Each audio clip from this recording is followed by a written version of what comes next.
Assalamu alaikum, sir. My name is Wahab Kamal and I'm from the International Relations Department.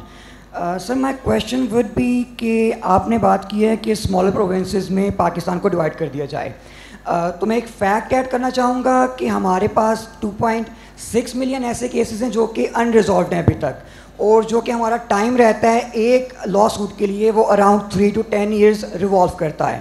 So how do you think کہ smaller provinces کرنے سے جو ہمارا justice کو provide کرنے کا طریقہ ہے وہ بیٹر ہو سکتا ہے؟ میں آپ کو اس میں اور زیادہ آگے کی بات بتا دیتا ہوں. آپ کو شاید حیرانی ہوگی یہ سن کے کہ آپ کے ملک میں, ہمارے ملک میں چوری اور ڈکیتی اس میں 100% ایکویٹل ہے. ڈاکٹر صاحب 100% بندے جو اس میں پکڑے جاتے ہیں وہ بری ہو جاتے ہیں. 100%, 99% نہیں, 100%. ایک مرڈر کیس میں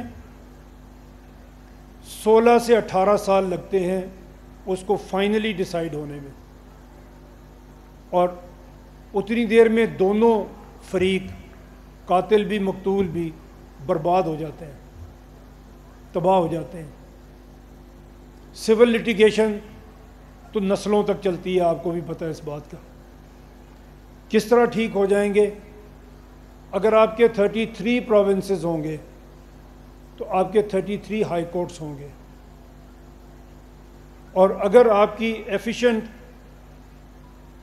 پولیٹیکل لیڈرشپ ہوگی تو وہ نمبر آف ججز کو نمبر آف کیسز کے مطابق اپوائنٹ کرے گی. آج میں نے ابھی آپ کے سامنے رکھا تھا کہ سپریم کورٹ میں ایک جج کے پاس تقریباً 4000 پینڈنگ کیسز ہیں, اس سے بھی زیادہ ہائی کورٹ میں ہیں, اس سے بھی زیادہ لوور کورٹس میں ہیں. تو پاسبل ہی نہیں ہے ابھی تو ان کے لیے کام کرنا. ان کو بھی انیبلنگ انوائرمنٹ ہم دیں اور پھر ہم ان کی اکاؤنٹیبلٹی کریں. آج تو اکاؤنٹیبلٹی بھی نہیں کر سکتے ہیں.